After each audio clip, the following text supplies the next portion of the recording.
It's 7:35. I guess it's a good time to start. Let's start. Let's start. Wait, I will share my screen. Hopefully this works. So, yeah, welcome. Welcome. You can see my screen, right? Yeah. Okay, cool. So yeah, welcome to everybody to our next Deep Talk session here on Zoom. Happy you're all here, and also super happy to welcome our today's speakers today, Maria and Leni from Osmos Studio, straight out of Berlin, with whom we will talk about in a few minutes about actually a pretty huge topic, love and relationships. Which I'm very much looking forward to, because I can definitely tell that I've been struggling with this topic already a few times in my life. So super excited to explore this more. And but before we start, I would just like to give a short introduction to Deep Talk With, what this whole thing is actually about. Also introduce myself and why am I doing this, and also give a short outlook to the upcoming events. And yeah. Why doesn't it work? It should actually, oh yeah, here. So yeah, what is Deep Talk With? Deep Talk With is a weekly event series, which is always happening here on Zoom at 7:30 p.m. And it's an event series where I invite mental health experts to basically talk about deep stuff with us. Because I think that there are not that many communities out there which are doing this in a way where we can actually access easily the information on mental health, and also interact with them at the same time. Which comes down to the fact that, basically in 2020, the stigma on mental health is still quite big. So we tend to have problems to open up to ourselves, to talk about our feelings and emotions, and talk about maybe also the stuff which doesn't feel that comfortable, which comes with emotions and feelings sometimes. So I decided that I would like to change this and build a community where we have the space to talk about these topics, where we can engage with experts, where we can get some advice, where we can also exchange our experiences, not only with experts, but also with like-minded people. And the goal of it is to learn from each other, get motivated, get new inspiration, open our eyes to new ways how to look at mental health or on certain topics around mental health. And just get like some insights, how we can maybe cope with our challenges we face through our lives better, and also find a community space where these topics are treated with no stigma, but with a lot of compassion and understanding and tolerance. And why am I doing this? Because I missed such a community myself for a long time, because I've been struggling with mental illnesses or low times actually since I've been a teenager. And I had, like, especially last year, a major crisis as I was diagnosed with a burnout. And in this process of recovering from this state of exhaustion, I was looking out for communities where I could, apart from the therapy I started, obviously, get in touch with like-minded people and experts, and just talk about these topics, and maybe also get some inspiration from other people having the same challenges. Just get the human connection, which is, in my opinion, pretty much needed in our society, because somebody's not muted there. I can hear this. There's somebody not muted. Can you please mute yourself? Thank you. So I lost my point right here, actually. To build just a community and a community space where we can talk openly about these topics, about our feelings, emotions, get new insights without feeling emo, psycho, or ashamed by doing so. And this is how Deep Talk With was born. I started this in the beginning of 2020. And it was actually planned as an analogous event series because I also wanted to enhance the non-digital but proper human connection on these topics. So actually really bring people into one space to exchange these insights and experiences.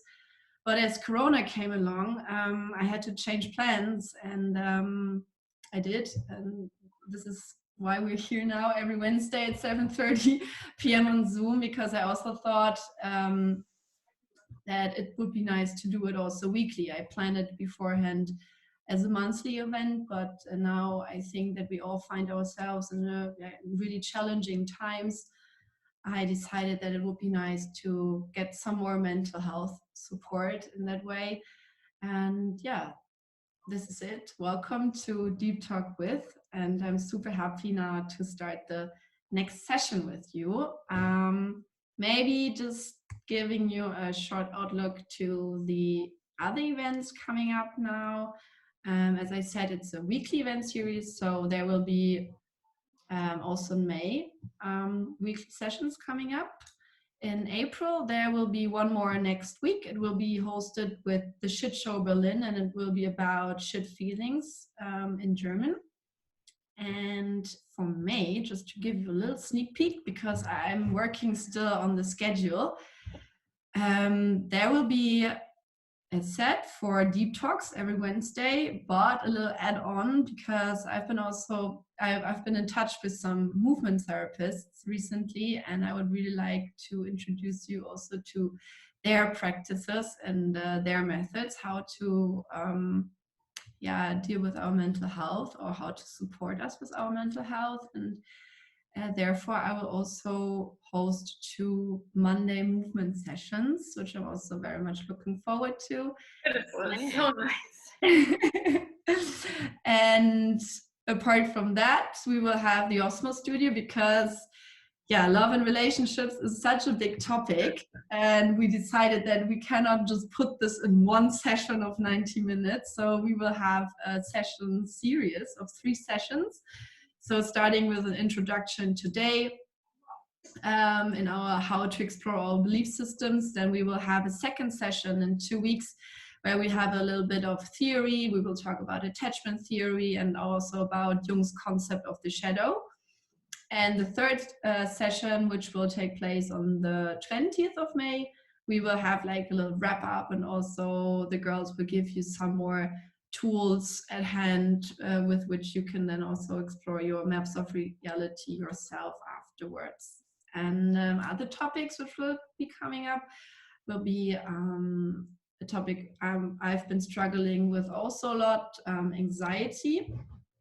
And in the end of May, I will also invite a neuroscientist, and we will talk about how this whole pandemic situation is actually affecting also our brain functions. So this is like a little sneak peek. The schedule will be published soon. But obviously, I would be really happy to see a lot of you, or to Zoom a lot of you also on the next Wednesdays or on the upcoming Mondays in May, where we have the movement sessions. And if you want to follow Deep Talk With, or also want to re-watch the sessions, you can follow Deep Talk With on YouTube now. This is new. I'm uploading there all the sessions which are happening on Zoom. And for all the information on sessions, speakers, and other content, please follow on Facebook and Instagram. Okay, I guess this is it from my side, and I would really love to jump into now to introduce you to our speakers of today. Wait, how can I stop this? Oh yeah, here. Okay. Oh. Welcome, Leni Maria. Thank Nice you. to have you here. Maybe, who are you? What's your profession? Where do you live? I can start, yeah. So I'm Maria, and I'm a psychologist and a psychedelic facilitator. And I actually live really close to the studio, so I live in Neukölln, and well, you live next door to me, so we neighbors. And yes, I'm a psychologist, a facilitator, and since almost 2 years we are here at Osmos. And yeah, I can tell you, or we can tell you a bit more about that later, but maybe you want to introduce yourself first. Yeah, I'm Leni. I also live in Neukölln. I live on Sonnenallee, so it's just a 10-minute neighbors. Say it again. No. Really? I have a background in anthropology, so and my background is in anthropology, but then I did a second training as a couples and sex therapist, and that's what I'm doing. That's what we're doing together. Basically, we do therapy at Osmos, and yeah, we also have a massage therapist, which at the moment is sadly not allowed to work because of the current situation. But yeah, we're trying to create a space in which a lot of different kind of therapies and therapists can be offered. Yeah. Well, wait, this is actually quite interesting. So you have a background in anthropology, and then you decided to become a couple and sex therapist. Maybe you can tell us a bit more about this change. Yeah. See, it didn't even feel like such a big change, because when I studied anthropology, I already was only focusing on relationships and love and sex and how that is perceived in different cultures and places around the world and in different times, and yeah, how people love and have sex and connect to each other in various cultural backgrounds. And then I used to work as a research assistant also in that field, and I really loved the work because I felt that it made a difference, but I could never actually feel the difference it made to people. You know, I did research and I published articles, but I never felt that I just had an impact on, you know, like I never really got that feedback. And then I was in a 10-year relationship myself, and I felt really stuck in that relationship in how we were connecting, but also in my own sexual self. And I started to see a sex and relationship therapist myself, and she had a huge influence on me. She really she opened my horizon to so many different things. Yeah, things I didn't know about myself, but also the people around me and how we form relationships. And then yeah, that was my inspiration. I felt like this is actually what I want to do. And then I did a second master. And how long is that ago? I finished last year summer, but the whole training was 2 years. So it's, so it's now 3 years ago that I started, basically. Yeah. And then we opened the studio together. Maria and I, we know each other from Amsterdam. We've both of us lived and studied in Amsterdam before, and that's where we met. And then we came to Berlin at different times and different reasons, but here we are. And yeah, we opened the studio. But what did you study back then in Amsterdam? I did a master's in neuropsychology. And neuropsychology, so it's also quite a different background to like. Yeah, definitely. It is quite different to what I'm doing right now. Also, I was meant to be a researcher. You know, I did also cognitive psychology in Spain and then neuropsychology in the Netherlands. And I did research for a bit actually, but I was so, you know, I was like going to the lab every day and really just not feeling myself and, you know, really like trying to avoid, you know, sitting down in the office and working with all these numbers. And, you know, I wanted to see people, I wanted to work with people, and I realized this wasn't the way to go, because I was allowed to see people, but for really short periods of time. And most of my time was just like, you know, collecting data, like cleaning data and doing the things I didn't really enjoy. So then I was already quite unhappy with that. And then I had a bike accident, and it was quite intense bike accident. Of course, where else? Yeah, it was in Amsterdam, and it was really intense.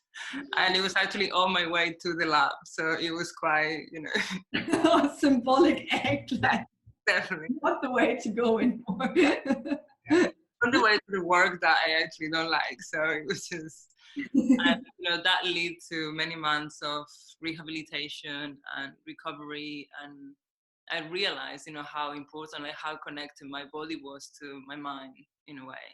Something that I had never been told before. You know, you could think, okay, I did psychology for 7 years, and it was always kept, you know, the mind was always kept as a separate entity.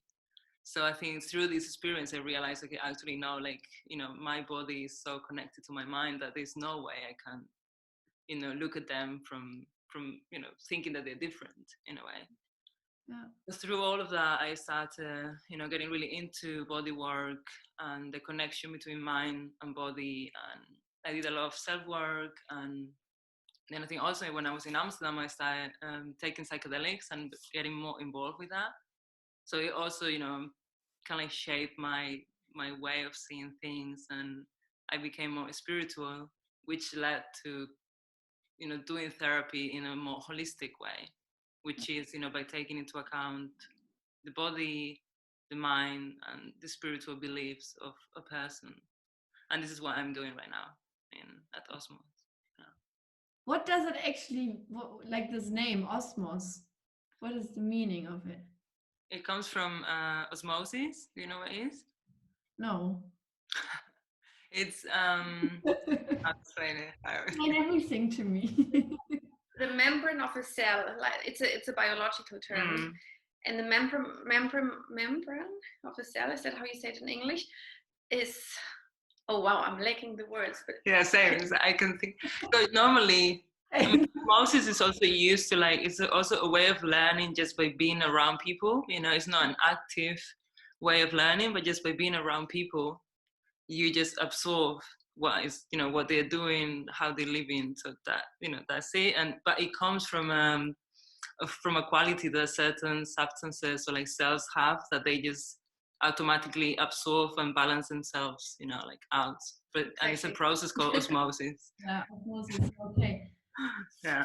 Like, well, that gives me already like an idea of what is happening at Osmos, but can you maybe explain it a bit more? Yeah. Yeah, so when we opened now 1.5 years ago, at the beginning it was just Maria and I, and then we have 2 rooms, basically 2 therapy rooms, and the second room we rented out to 2 tattoo artists for 1 year, which was really nice. It was just really nice bringing their creativity in, and then we did therapy in the other room. But then after maybe 4 or 5 months, Lomi or Kahuna, massage therapist, joined us, which was really nice. She's bringing such a good vibe, and then we just understood how nice it is if we keep growing and if we make it a therapy place in general. And then maybe now a couple of months ago, the 2 tattoo artists moved out, and now we're having a systemic therapist joining us, and Joanna, she's doing Pantarei. So we're inviting different kind of therapy styles into our studio and bringing it together. And also next to that, we've been hosting quite a lot of workshops, which is also, you know, it was also that idea. We've hosted workshops ourselves, but then a lot of people got in touch just saying, hey, I have this idea. I would like to, you know, give a talk or host a sound healing session. So that's also, you know, why the name and like the idea behind opening, just to open a space so we could, you know, like talk about topics that we're interested in, but that we could also just invite other people to talk about whatever they're interested in. So it was just creating that space to have an open conversation, you know. Yeah. And this is what's been happening, I think, for the last 1.5 years. We've done obviously a lot of workshops on relationships and intimacy, but so also much about love. Yeah. Just love. Yeah. Love. It's also all we care about. The negative. Right? It's all we care about. We've done a lot about jealousy too, and breaking up and ghosting, and yeah. But also about, you know, altered states of consciousness and psychedelic integration, and then there's been also like sound healing sessions, and so it's a bit of everything. Yeah. But how do you deal with it now with the corona? So do you still see your clients, or do you also offer like online workshops? How do you deal with this weird situation? Yeah, we mostly do remote sessions. Yeah, online sessions. And then the workshops have to stop apart from what we're doing with you. So yeah. But yeah, like the sessions are most of them online. Yeah, nice. Thank you for this introduction. Happiness. I hope everybody got a picture of what is happening at Osmos. And if you have questions, please put them in the chat. Yeah, maybe some more information on today's session. So it will be around 90 minutes. And the girls will guide you through a workshop with some exercises. So please get a paper and a pen. You will need it towards the end of the session. And we just discussed that it would be nice if you have some questions that you just put them into the chat, and then we will integrate them into the talk. And yeah, I think I will mute myself now and hand over the mic to you. Thanks, Kati. Thank you. Yeah, hi everyone. We're really excited to be doing this tonight. We've been excited to prepare the topic, and it's just something so interesting, and we felt that it would be nice to start with a session in which we don't talk so much about the theory behind the belief systems we have, but much rather go into discovering our own beliefs and what we think about ourselves and the world and love and relationships and maybe work and how well we're doing. So we decided that this first session of the three that we are hosting, like Kati said already, will be more interactive, but that doesn't mean that you have to participate. It doesn't mean that you have to sit down and do the exercise with us. You can also just listen and see if something resonates in you and how you feel about things. But yeah, you'll for sure get the most out of understanding about your own belief systems if you get a pen and a paper and you write things down that come to your mind and participate in the exercise, but that's for sure not a must, and you can also just listen to us. And like Kati said, if you have any questions, you can just type them in the chat, but we also in between will ask you if there are any questions, and we'll open up a Q&A section later after we did the exercise, so that maybe you can share what you've learned about yourself or ask us something back. These belief systems are not very easy to understand and not very easy to just analyze, so please feel free to ask whatever comes to your mind. And yeah, that's we were joking about it while we were preparing, that actually what we're trying here is doing therapy for group therapy. Because that's actually what you try and do in therapy: understand your belief systems and then create a space in which you can decide if you want to act on them or maybe not act on them, or have a better grip on it. Yeah, definitely. So we've tried to keep it simple, because we realize, while preparing is what Leni says, this is what you do with a therapist through several sessions. So let's try to keep it as simple as we can, but still something useful. So yeah, we hope you can find something in there that resonates, that is helpful. And any questions, at the end, or like also afterwards, if you want to get in touch, we I guess we'll start with the topic. So we've called it, like, the whole 3 sessions, we've called them our maps of reality. And a map of reality is basically a set of beliefs. It's a framework. It's a framework which leads us to perceive and to respond to the world in really specific ways. And this framework, this map, or like this set of beliefs, is something that many times is created during our childhood. It's created in the very early years of our lives, but then it's also carried with us. So it's created when we're kids, or maybe when we are teenagers, and then many times we just grab it, we just take it along with us without even questioning it, without even going back and seeing, checking, or asking the questions and wondering what kind of beliefs do we have, or how is it that we see the world and ourselves and other people. And there is a lot of factors that contribute to the creation of these maps. And of course, really important is our role models. It's our parents, for example, our teachers, our friends, but also the TV stars that we fancy, for example, when we are teenagers, or the books that we read, and all of these rom-com, movies that we watch. And all of this somehow integrates and forms this map of reality, which is then going to somehow guide our life many times without us even knowing that that's what's happening, that there's something behind this guiding us. And I think maybe Leni can tell us more, but of course, like a really, our family matters, but also there is a bigger thing, our families live in a specific society and like a specific culture in a way, and this is also affecting them and then affecting us. Mm-hmm.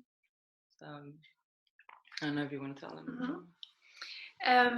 Yeah, maybe before I go a bit more into how the culture is shaping our maps of reality, I was thinking it could be useful if you maybe want to draw a little map of reality on your piece of paper, and we just give you some ideas. What are the topics that are shaped by our role models, by our upbringing, by our culture, by our parents and our role models and everything we experience. And I think really big topics there for sure are femininity and masculinity, our ideas about gender.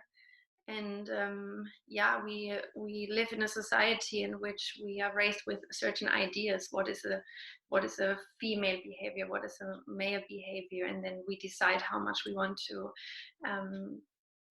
it's not even a conscious decision, but we kind of look around and we try to find role models and trying to understand our own gender and see if we fit in any of these categories or if we don't. But we always take as a reference point femininity and masculinity because that's how our society works. So that's very important when you look at your own map of reality, that you try to understand like what kind of belief systems do I have about gender and how much do I enact them and how do they influence how I behave. And then for sure super important topics are sexuality and relationships and love. The first relationship we experience are with our caretakers, with our mother and our father, and if both of them are present, or maybe we have two moms or two dads, but with our parents. And then we see also how they interact with each other. So this is where we get our first beliefs about how love should be like, how taking responsibility for someone, how taking care of someone should look like.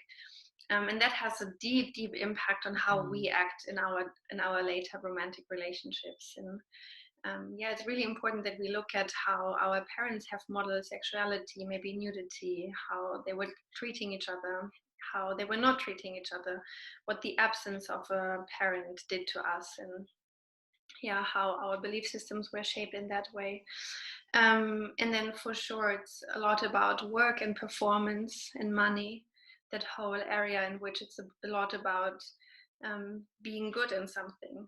What does it mean to us to be successful? How important is it to us to be successful? How was performance measured in our family of origin? All of these things contribute a lot to how we behave in a work environment later, and how we perceive other people acting in that work environment. And that can be really helpful to create a better understanding of ourselves. Another topic for sure is our body and how we perceive our body, how we feel in our body, how attuned we are. If we feel that's just a tool that we need, that needs to function, or if we have quite a good mind-body connection, that's all very much related also to how it was modeled to us when we were children, and what we were taught about being in our body and confidence, and liking or disliking our bodies. Friendships for sure, our networks, acquaintances, friends, that plays a big part in how we create our social lives. So these, just to give you an idea, these would be topics you could start thinking about and see like, that's an area that has always been triggering for me. For some people that's sexuality, for others that's love, for others that's work.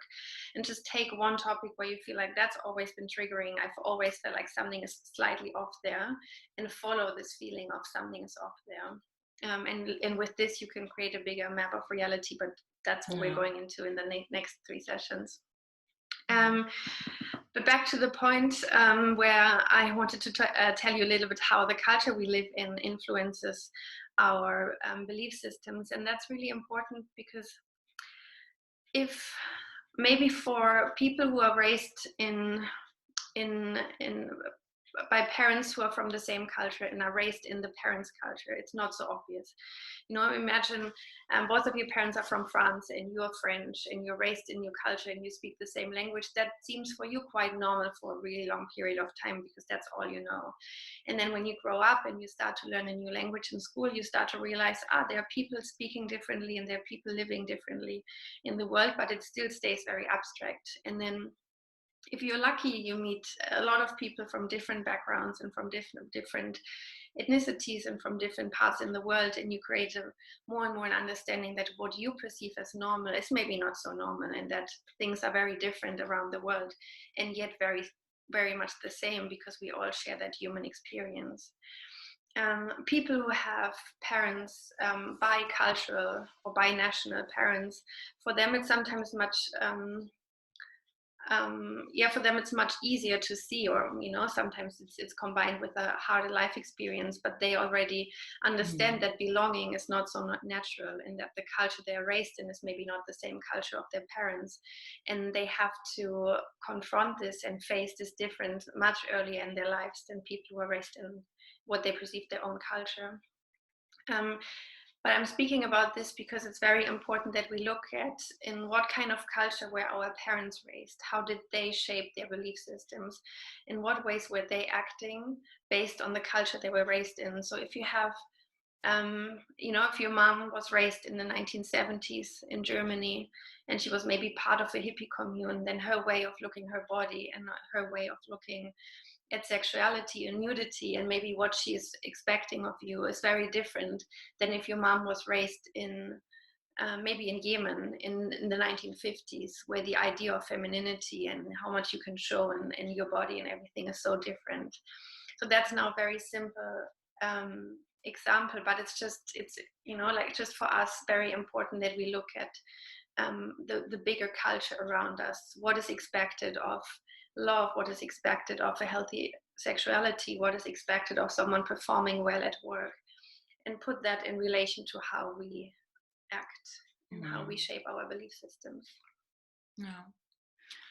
And maybe, you might be asking, or I've asked myself these questions, like, okay, why do we actually need belief systems in the first place? Like, why do beliefs come to exist somehow?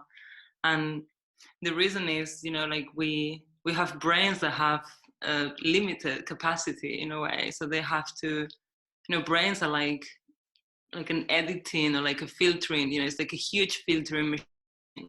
We're like constantly, there's information around us constantly, we're constantly bombarded, especially right now when we have access to the internet. We can just, you type something and you get like over, like 10,000, results in a way. So like your brain needs to, to be able to function, needs to filter a lot of information. And of course, doing this is really consuming. It consumes a lot of energy. So it has to become smart. It has to find ways of, how am I going to do this? Saving energy, or like having energy still to, do all of the other things I'm meant to be doing. So it's like, how do I process all of this information that is coming without becoming overwhelmed? So to do that, it's found ways of it's found shortcuts in a way. And this is what beliefs are many times, like they behave as shortcuts for the brain. So there are certain things like, I don't know, for example, we all know that if you put your hand on on fire, you're going to get burned. So this is something that has been passed down to us for through evolution. It's something that the brain doesn't even have to consider, you see fire, you stay away from it in a way, or you don't put your hand in there. So this allows the brain to, okay, this I don't have to take care of because automatically you know that you're not meant to do it. So it uses this shortcut as a way to save this energy for something else. So then, what beliefs do is they tell the brain in a way what is important and what is not. So they decide, okay, this is important for you, you're going to put attention into it. And of course, where we put attention, where we put our attention on becomes our reality in a way. And if these beliefs that we have been created when we were children, and maybe created in a, maybe we were brought up in a family that was dysfunctional, or that, there was certain conflict, or maybe our parents couldn't, cared for us, or maybe we lived in a war zone or something. So like the beliefs were created there, and they haven't been changed because we haven't gone back to actually see how they are, because we're not even aware of them. So they're still informing our brain, they're still telling our brain to focus on specific things. And it's still, you know, attention is limited too. So when we focus all the attention into specific things, we don't have attention left to focus on other things. So this is what we say, like, what you put your attention on becomes your reality. And there is, I was just telling Leni earlier today, I don't know if, I mean, I feel like it's quite known, but maybe you don't know it, but there's this experiment, and it's like on YouTube and stuff. It's a psychological experiment, but there's a group of people in a room, like playing with a basketball, and they're throwing it from one person to another. And the you know, the person who's guiding the experiment tells people, okay, count how many passes there are, you know, so you are like focused, you put all of your attention into this task that is important for you because someone with authority has told you to do it. So all of your attention is focused on counting how many times these people pass the basketball around. And then after this, you're like, yeah, 16, really easy. I don't know, this was a really easy task. Why is this person asking me to do this? I don't get it. And then the person is, okay, have you seen the gorilla? And you're like, what do you mean? The gorilla? And then they slow down the video, and there is like a gorilla crossing the room, stopping in the middle of the, you know, of the room. It's a human being in a gorilla costume. Yeah, well, okay, sure. I mean, yeah, we all know. Okay.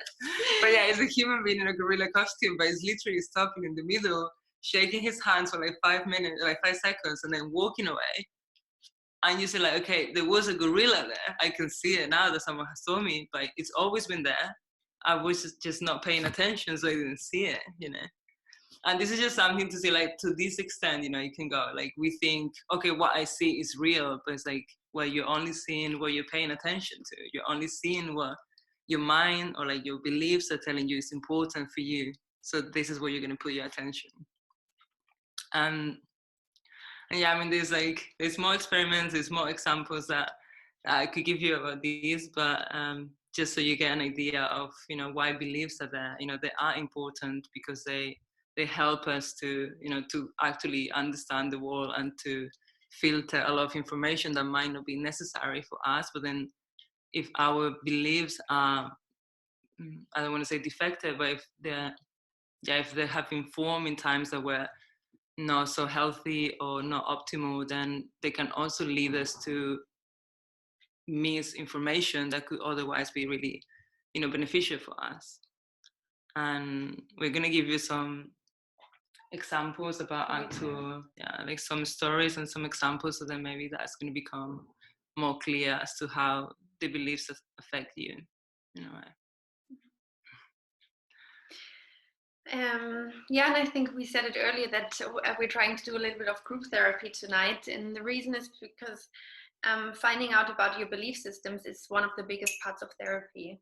So as long as they're in the dark, as long as we have no idea that something underneath our conscious mind is actually running our ideas, you just act on them because you think that's your reality and you don't have any space to act differently. But when you start to understand that you have formed ideas about how you should behave and about yourself and about other people when you were really young, and that you've also inherited from your parents, that's another thing we don't really go into tonight too much, but it's really important to keep in mind that many of the belief systems, they were not even created in our own upbringing, but we inherit them from our parents. So it makes it all just much more complex and bigger. And I mean, like, if you're really interested in this, you're going to spend a year figuring this out, which I can promise you, or longer, your whole life, actually, because they're changing and they're just, you know, they get created over and over again. Yeah, in therapy, you start to understand these belief systems, and then when you understood them slowly, you can observe yourself more and more when you are acting them out. And then at a certain level, you can make a different decision. You can say, do I really still want to act on this belief system, or have I decided that maybe this belief system is outdated for me and now I want to behave differently? That doesn't mean that these belief systems don't stay with us. Many times it's still our first impulse to want to act on them. But when we've created more understanding about it, we can take a breath and a step back and can say, okay, this is really hard now. Usually I would run away because that's what I've always been doing, but I'll stay. This time I stay, and you calm yourself down and staying. And you understand that the belief system you had created ages ago, that running away is the best option in a time of a threat, which is not only a tiger around the corner, but maybe also someone wanting to break up with you or something, that then running away hasn't been so helpful for you, but that staying. Are you gone? Are you still there? Is it still working? Yeah. I guess my dad is just sharing his screen. Wait. Okay. Aber du hast dein Bildschirm geteilt. Ich stopp das mal, ja? Wait, how can I stop this?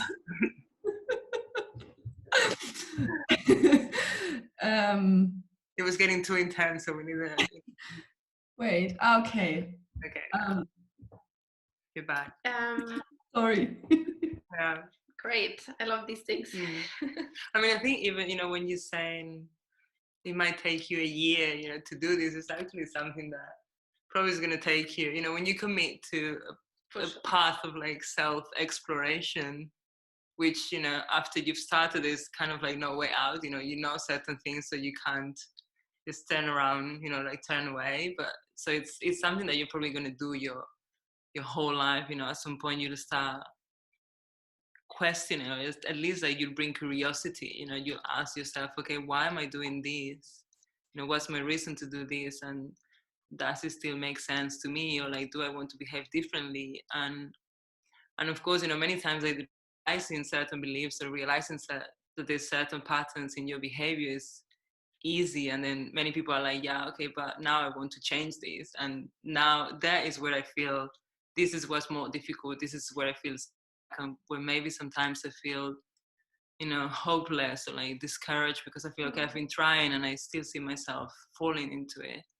But I always say, like, you've been practicing this for many years. Like, many times when we come to therapy, like, we are almost in our 30s in a way, and it's like you've had older. Yeah. It's like you've had quite a long time, like you've had many years of practice, in this, to practice these beliefs, to practice these ways of being. So it's of course gonna, take a long time and a lot of rehearsing, but yeah, it is possible to change them in a way. And I guess tonight maybe is going to be for some of you like the first step into this, into this journey and this path. Yeah, maybe I can just add something, because what you just said sounds so familiar to me, that even though when you realize that you have certain belief systems you might want to get rid of, or you think I want to maybe transform that in a different story, that it's still super hard, even though you know it, to actually make the actual change in your reality. Yeah. I can definitely tell that I had so many times this feeling of, damn, again, the same issue. And where you feel like you're kind of going back and back to the same issue all over again. And this can get also quite frustrating also after a while, because you think like, dude, I tried, I can see my problem, but I can apparently not change it. Maybe it's not meant for me to change, to be changed. And then, but it's like kind of about also being patient, right? Also to give yourself this patience to be like, yeah, obviously, just because I know it's not going to change from today until tomorrow, it will take some time. Totally. I mean, awareness is the first step, just only the first step. Like, and already just by being aware of things, then you can like slowly fall like less often into these patterns. But it's not everything. It requires more, and it requires also experience. You have to behave differently, and then see that this different behavior has positive consequences, to then be like, oh, I can actually behave this way and it's actually fine, it's actually positive, it's actually beneficial for me. So yeah, it is definitely, it takes time and it takes patience. And I think many people at the beginning are like, okay, now I am aware of all of these things, which is even more, you know, like disturbing than before, because before at least I didn't know, so I could just, you know, live unaware. But now it's like they're here and I can't just, you know, ignore them anymore. So yeah. I think what I find really important also about for the work that we're doing tonight is that understanding our belief systems on a conceptual level doesn't enable us at all to change them. And that's really important to keep in mind, because there's a reason why we act that way, and that reason is that we have fear. Like the underlying emotion that we feel when we act in these impulsive reactions, you know, in these, when we are triggered and we act in different ways, is that we are driven by fear. And there's a fear of not being good enough, not being lovable enough, not being able to connect, fear of being rejected, fear of being abandoned, like all the big fears come into play. And it's we don't have it in us to say, yeah, now on a logical level I understood that actually I don't need to have this fear, so you know, I can just get rid of this fear and that's it. We have to slowly guide ourselves, and that's a lifelong process and a constant, you know, always changing process. Constantly guide ourselves into that fear, push ourselves a little bit more, you know, sometimes with the help of a partner, with a friend, with a therapist, with a parent, you know, someone where you feel you have a lot of trust, enough trust for them to guide you into it, into hold space, you know. We can experience healing in relationships with therapists, friends, romantic partners, parents. And when we have someone who is also holding a space in which we feel that we can fully move into this fear and experience that when we face it, it's not as big as it seems when we don't face it. But you know, just to take the pressure away from this, like, now I know I should be, that I'm worthy, so why don't I act like I'm worthy, you know? That there's like a lot of underlying emotions there that need to be addressed. It's not only about the underlying emotions or the fear, but we also have to see that these beliefs were helpful at some point. You know, they kept us safe. So of course, like, that's what makes it so difficult also to let go of them. It's like, okay, but this has helped me in the past, you know. It was easier for me to not share my feelings, for example, because then I could avoid my parents being critical. So it's like, now you're telling me that I should share my feelings, when, you know, not sharing them and like keeping them to myself has helped me for like 25 years. It's like, there is a lot of fear, but there's also that thing of like, I was safe somehow until now. This has helped me, so I don't want to let go of something that has helped me so far in a way. So that's also what makes it tricky somehow. You want to start with an example? Yeah, we brought 2 examples just to make it a bit clearer, all this abstract terminology of belief systems and maps of reality. To bring it a bit down to actual examples. You want to start? Yeah. So we're going to start with, we're going to call him Nate, and just to give him, and he's, you know, he comes from a family who is really focused on the mind. For example, they, you know, all of the dinners and time together was spent talking about intellectual topics. So they would always talk about like how they're doing in school, like, you know, like they would talk about books and just like more like intellectual stuff, but then they would never, you know, Nate was never asked by anyone in his family of how he was feeling, how he was doing, and when he actually shared his feelings, like then his brothers were always, you know, really critical and making fun of him, telling him that he was like oversensitive and that emotions didn't really matter. So of course, after years, like, he learned, you know, he integrated the beliefs that, okay, my emotions are not important. I should keep my emotions to myself, and sharing emotions is not safe. And, you know, this happened in his childhood, like his teenage years, and then, you know, like now he's 27, for example, and he has friends who actually want to know how he's feeling emotionally, how things are affecting him, like if he's happy, if he is enjoying what he's doing. And his friends will ask, you know, his friends will genuinely ask him, okay, how are you doing? How's your week been? But he still has this fear, he doesn't trust, he doesn't want to open up because he fears that he's going to be criticized.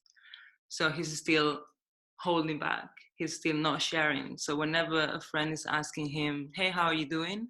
Or a friend is going for a more deep emotional talk, he can sense how he's like withdrawing, how he becomes really tense physically, how he, he starts feeling anxiety and fear, and he's just, at some point he's like, okay, I can't handle the situation, so I have to get away from here.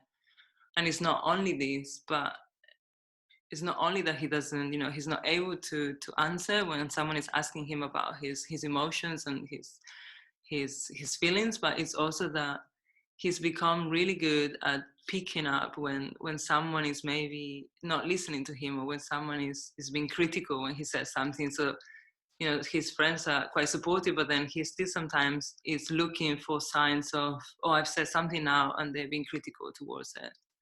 So, and this is his reality, even though his friends are trying to show him different. His friends are actually being open and receptive and, non-judgmental, but he still has to, he can't go forward, he can't open up, and he can't avoid, seeing the signs that for him mean that, okay, they're being critical and judgmental, when in most cases there's nothing like that. It's just like a neutral, like movement of the face or something.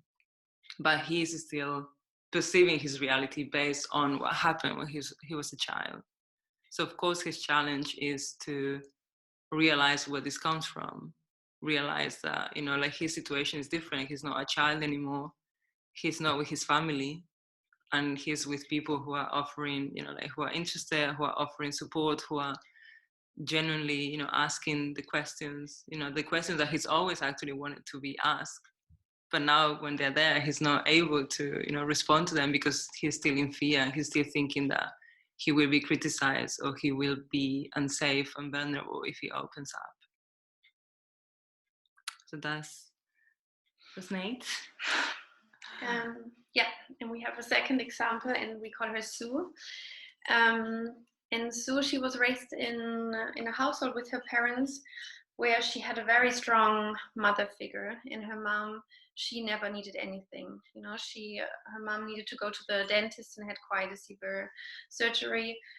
But her mom said she doesn't need anyone to drive her there, and she's just fine by herself.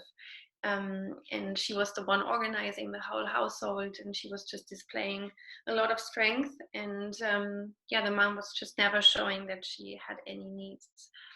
And Sue was really looking up to her mom, and they had quite a good relationship. And her mom was emotionally receptive to Sue's need. But when it came to her own needs, she would just never mention them.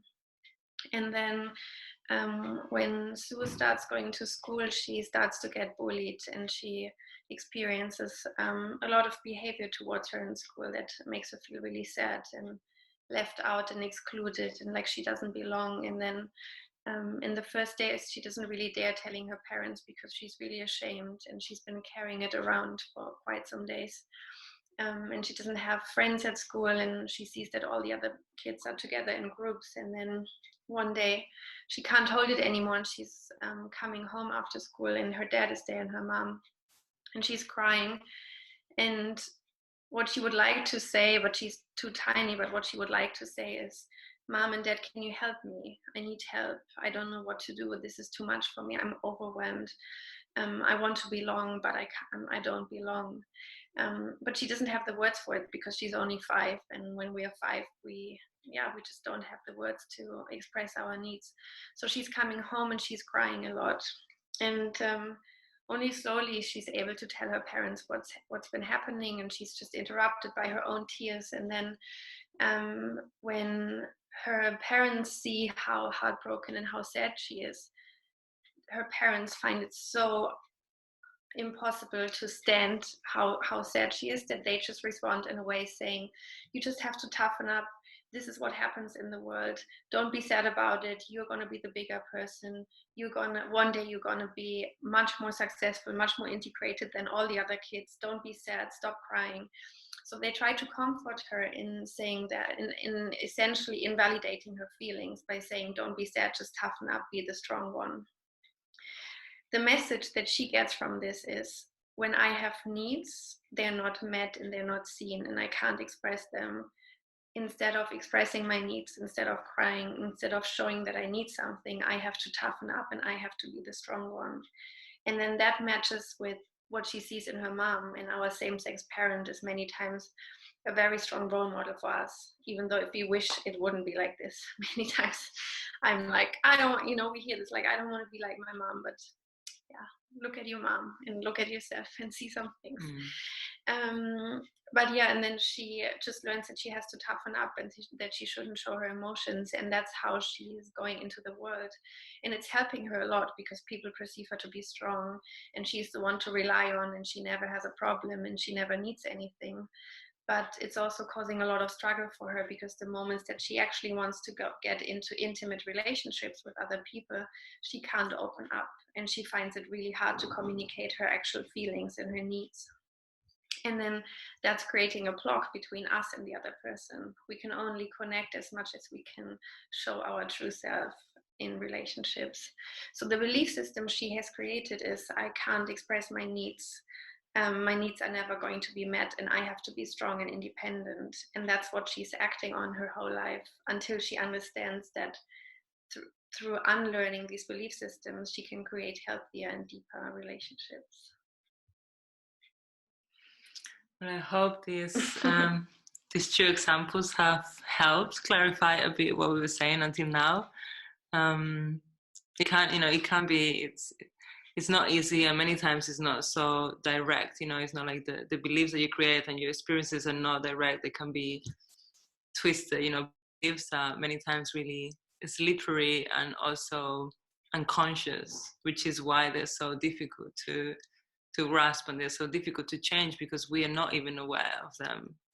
So they're guiding our behavior, they're guiding our perception, but they're doing it from in the back. They're doing it from the shadow in a way. So this is what makes them like so difficult, like so difficult to grasp and so difficult to change. Because of course, if there's not even awareness of it, then there's not even the chance to start working with them. But yeah, I hope that the examples have helped a bit, and we can try with exercise. We can do a little exercise, and we can try and guide you through it and see what comes up. As we said before, there's no pressure. You don't have to share afterwards. You don't even, if right now you don't feel confident enough, like safe enough to do this kind of exercise, you don't have to. You can also just sit down and keep listening, and then maybe some people afterwards would like to share what has come up for them, and would like to ask some questions. So we can do that. And for the people who don't want to participate, it's okay.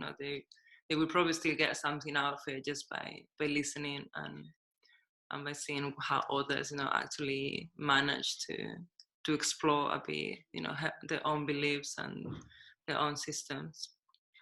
So yeah, the exercise, you will need pen and paper, and we're gonna give you good, really good student, Katie. First row student. Yeah, that might be leading to a belief, I tell you. Being the good girl. Yeah, we're gonna give you a couple of scenarios, right? And you can choose the one that resonates the most with you. It might be that none of these things are actually something that you find difficult or triggering, but yeah, maybe yes. And even if you don't find them so difficult or triggering, you can still use them as a way to explore like what the beliefs are there, because we can also have positive beliefs, so these ones are also good to to bring them up to the surface. So yeah, we just introduce you, and then we'll give you the scenarios, and then we'll ask a few questions, guide you through the exercise. We're gonna take, we give you time, so no rush. Just take some time to go inwards and just write down your answers. And if we're going too fast, maybe there's a way that you can communicate it, and then we'll slow down. But yeah, should be okay. Mm-hmm. Do you wanna? Yeah. So now you can choose from 2 scenarios, and the first one is you're inviting your romantic partner for dinner, and they say no, and they don't give you any explanation, and they just say no, that they're not going to come. How does that make you feel? What is your reaction?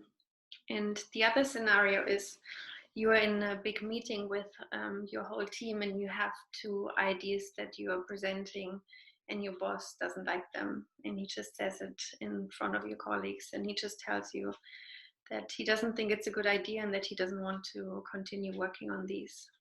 And now just try and feel what of these 2 scenarios is creating a stronger emotional response in you. And then choose one of them.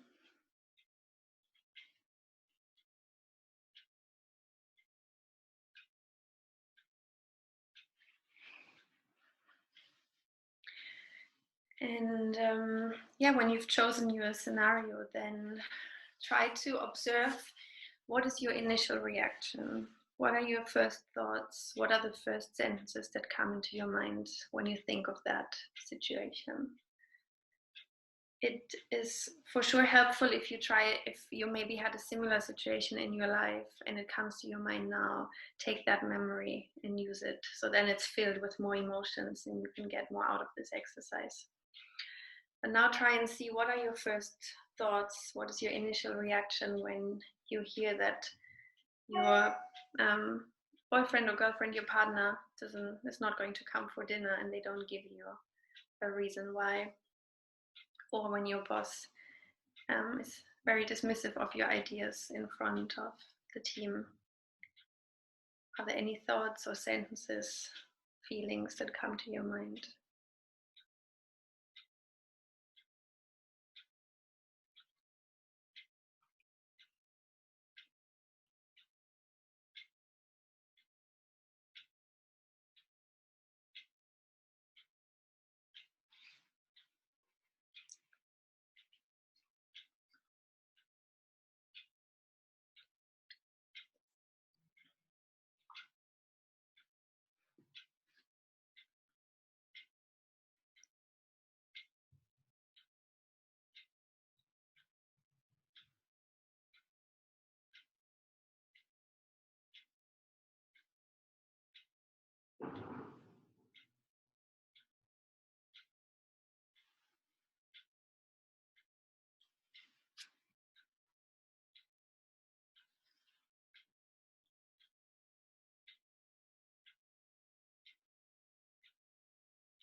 Now that you've written down some thoughts and initial reactions, you can also scan your body, and you can try and see if there's any changes, if you experience any tension, if you feel numbed, if you feel that your energy is gone, or you are really activated, and there's any slight changes that you've experienced, and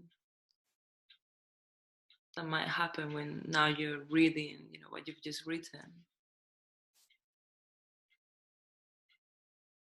Just allow yourself to feel them and to notice them.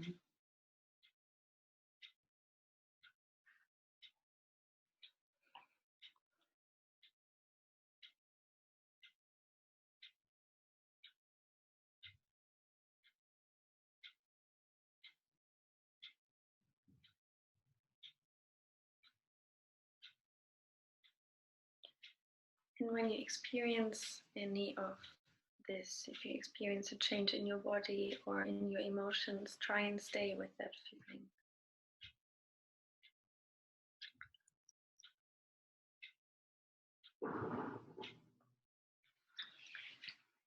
Sometimes we withdraw from our physical sensations because it's very hard to stand. But if you're experiencing something at the moment, try and stay with it.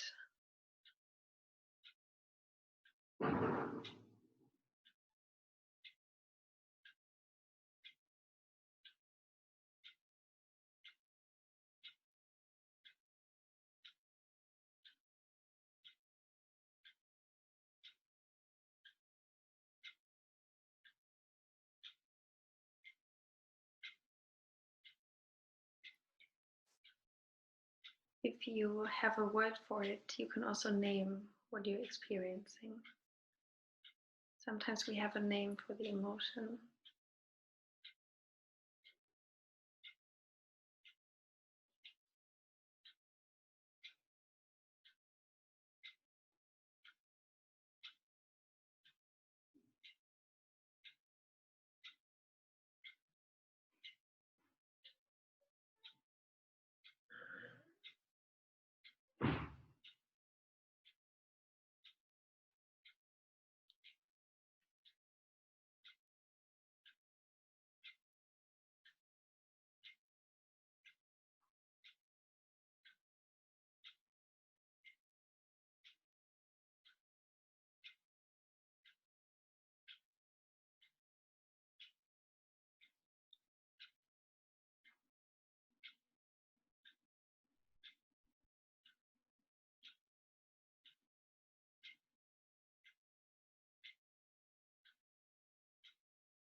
If you have found certain emotions, or even if you don't have a name for them, if there's any physical reaction, you can try and sit a bit longer than usual with this. You can notice it, and you can see how it might be affecting your thoughts, how they intertwine and feed each other.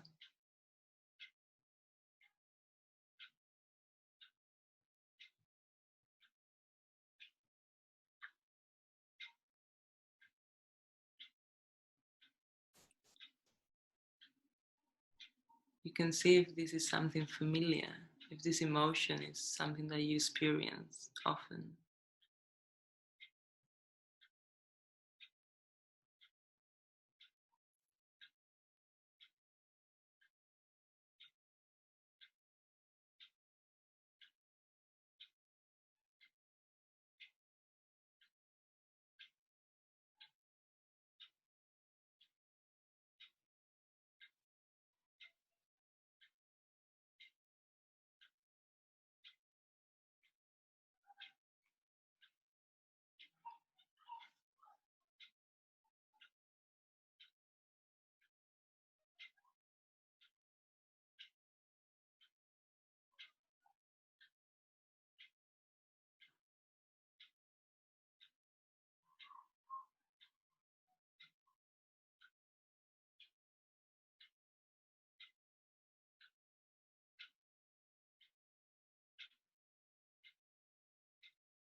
Yeah, maybe you have memories of past situations where you felt like this. Maybe other situations with different people come to your mind now. Sometimes our subconscious mind is giving us some material to work with when we sit with emotions. But if not, that's not a problem at all. You can just sit with whatever you're feeling at the moment.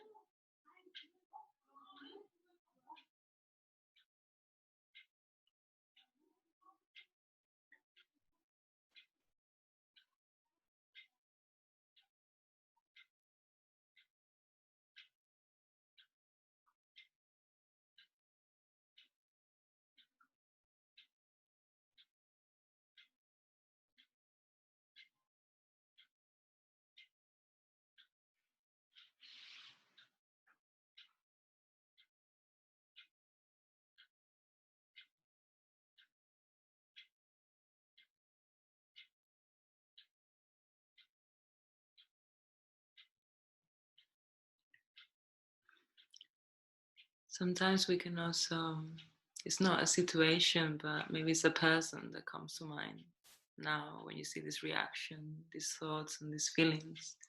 Maybe you're not thinking about past situations, but about someone in a specific. Maybe there's someone who, you know, with whom you feel this way.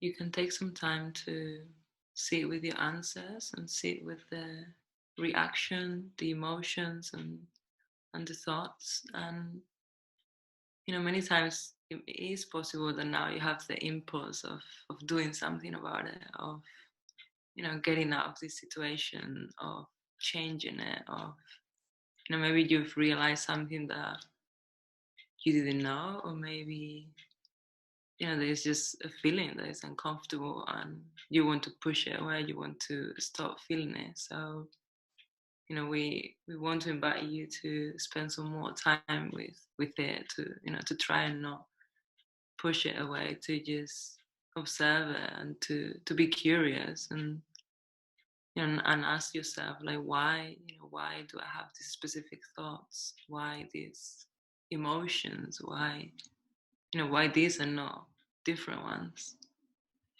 And, you know, try and refrain from taking action just for now. You know, just try and sit with it and let it be.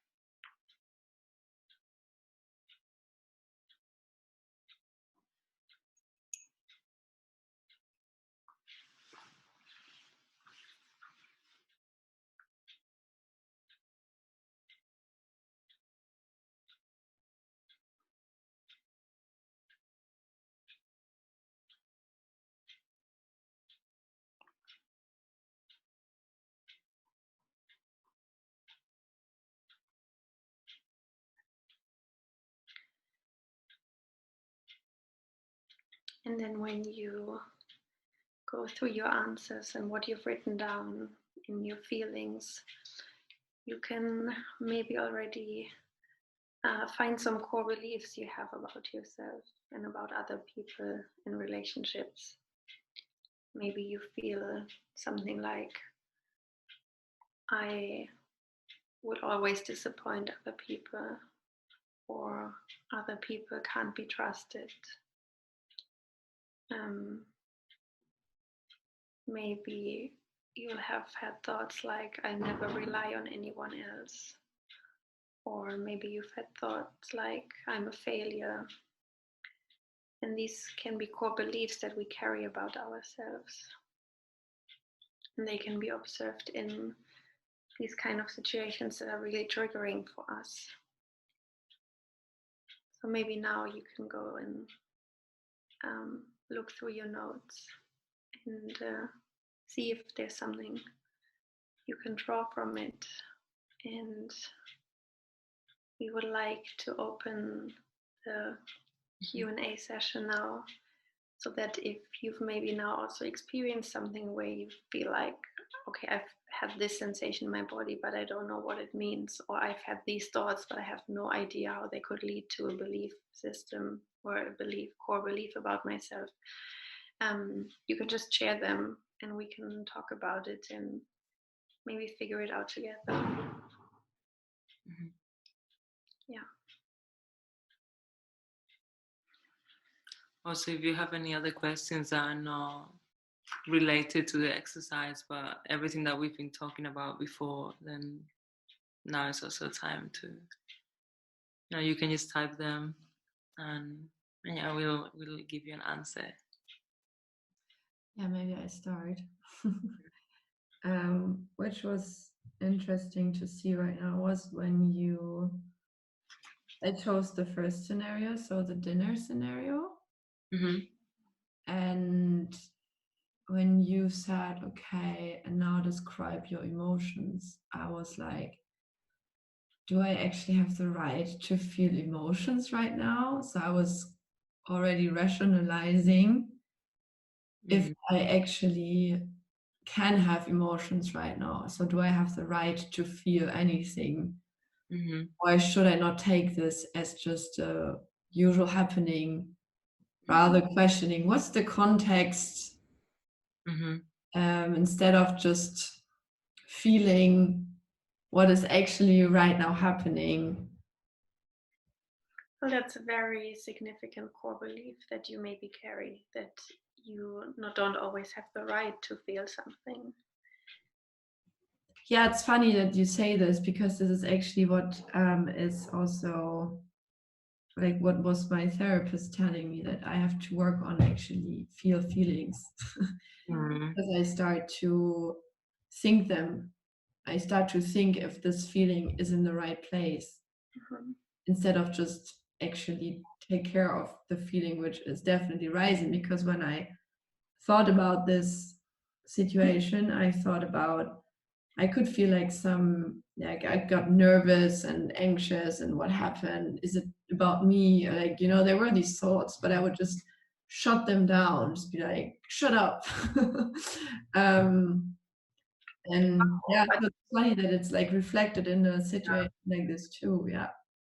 Good, really good for the observe, like for to be able to observe yourself that well already, and see that there are emotions coming in, but you just put a wall and you're like, well, let's first evaluate if I actually have the right to feel something, and that creates an avoidant behavior. It just makes you shut down in many situations, because our feelings are much quicker than our mind.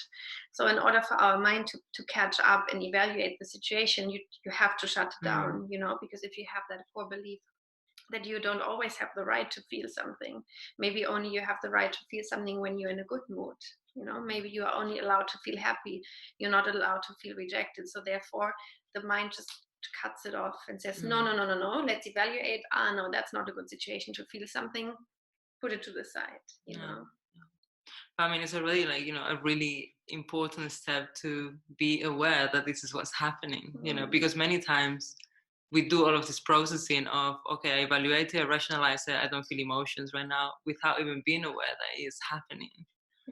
So in your case, at least there is the awareness, and the moment there's the awareness, you can, even though it might be difficult, it might feel unnatural, you can still try and reverse it.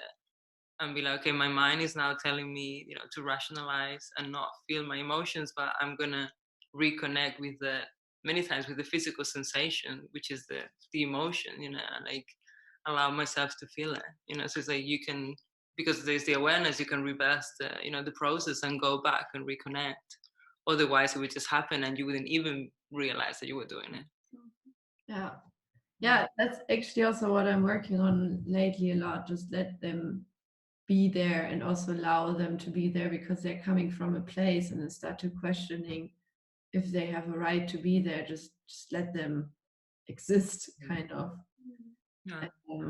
Which is actually, which I have definitely my problems with many times, because I start to just do a little pro-con analysis if this feeling is actually in the right place right now. Let's implement an open door policy for your feelings. They're all welcome. They can be hugged and they get a tea and piece of cake. It's not that easy. I know. Sometimes I'm still like, oh, not today. Oh yeah, maybe not. It's like the bouncer at the club. I mean, but the tea and the cake is gonna come later. Yeah, sure. I don't know if we have any. Does anyone have a question? There's a little longer question. Let's see. How can I do? Wait. You need your glasses. I need my glasses. Can't see.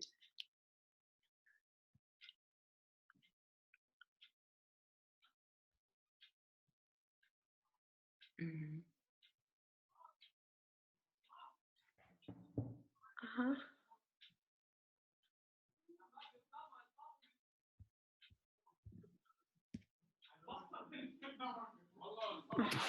Mm-hmm. Should we? I mean, I guess everyone. Not because it was sent privately, so we cannot. Okay. Okay. How can I differentiate if the problem in the relationship is part of my own belief system, or if it is the boyfriend itself who is very extreme? My parents were always absent, and my ex-boyfriend turned out to also be very absent, and I felt like I'm not enough. So, but how do I know if I should work on my fear, or if it is really the guy because he was extremely often absent, and every other girl with a normal upbringing would react with the same being not enough feeling? And then in brackets, 2.5 months of holidays with friends and not me, being away for work 2 weeks a month in another country. So how do I know if I should work on it, or if it's just a normal boundary I should set and say goodbye to him? In brackets, which I did. Mm-hmm. Should I start?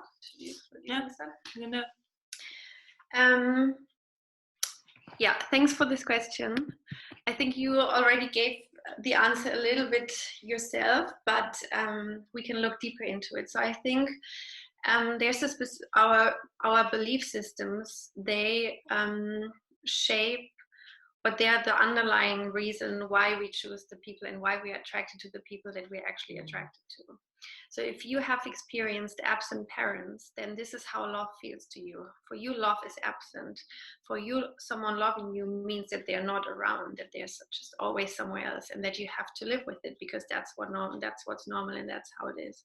So then later in life, we are not attracted to people who are always present. We're not attracted as long as we don't understand these belief systems and have worked on them. We'll always be attracted to the guy who's going to be out of the country for half of the month, because that's just how love feels like. And then in that context, of course, it's really important for us to work on our belief systems if we do want to change the relationships we get in. If you're happy in being in a relationship where the other person is absent a lot, there's nothing that needs to be changed. But I'm getting from your question that you were actually not happy and you did change something. But it's always important that we work on our fear and that we work on our core concepts about love and relationships and partnership, in order to be able to be attracted to people who are around, if that's what we want. Mm-hmm. So if you were not happy in the relationship and there was no way, and it seemed like it to work through it with the other person, because as it sounded, he was absent, and it's really hard to work with someone who's absent. I think it's really the right decision to say that that's not serving me anymore. That's not how I want to be loved, and this is not how I want to love someone. therefore I need to let go of this, but that doesn't spare us the work, the internal work of understanding that we need to work on how we understand love and connection in order to attract another kind of relationship later. I mean, and in this case, like, the belief still needs to be questioned, because your belief is I'm not enough, or I'm not good enough. So then that means, you're gonna keep going. As long as you believe that about yourself, you're gonna keep going for people who don't give you, who confirm this belief.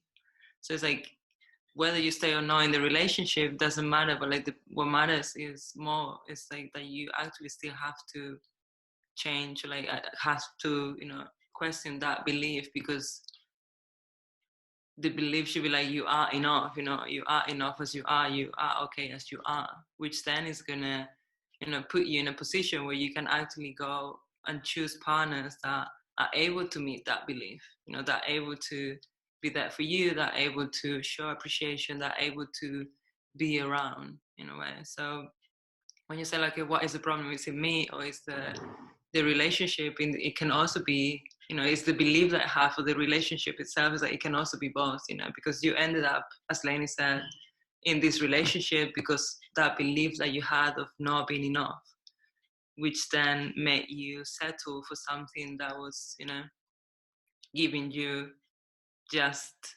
something, but not as much as you wanted, or as much as you deserve. I hope that was helpful. Do we have another question? Oh yeah. It's a thank you. Yeah. Nice.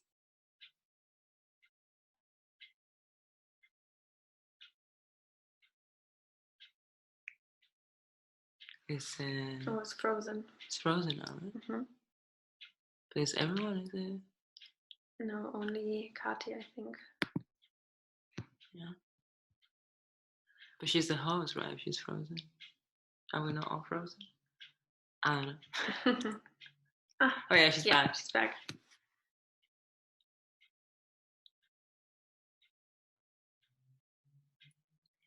Is there another question? Or just remark? Or do you maybe want to share something? Yeah, I mean, maybe I can ask a question. Because obviously, like, changing belief system is also normally connected to or can be connected to a massive change of our lives, right? So if we start analyzing how we act, how we lead relationships, and what belief systems they are built on, it can also lead to the fear of seeing maybe over analyzing or trying to change too much too soon. Like, how can we deal with it in a way where we don't say, okay, fuck, everything here has to be changed, and don't get into a mood of like overacting maybe on we just get on Zoom.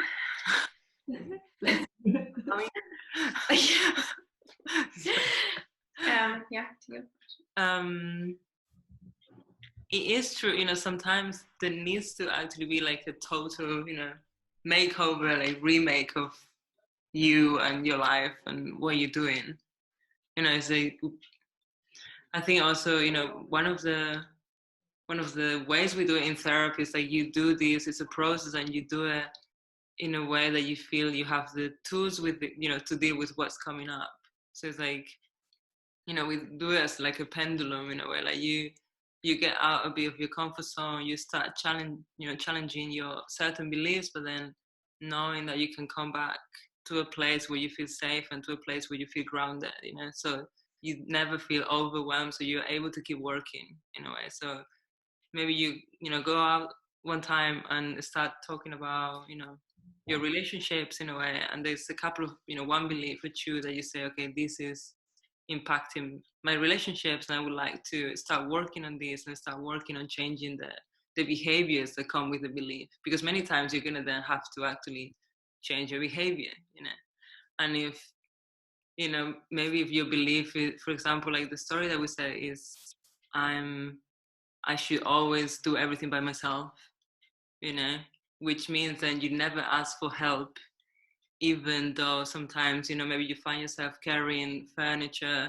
around the whole building, you know, when you could have just asked someone, you know, then you're going to have to start changing that behavior and say, okay, I'm going to maybe ask for help, like, you know, to a close friend, and like ask for something small and that feels and see what's the reaction.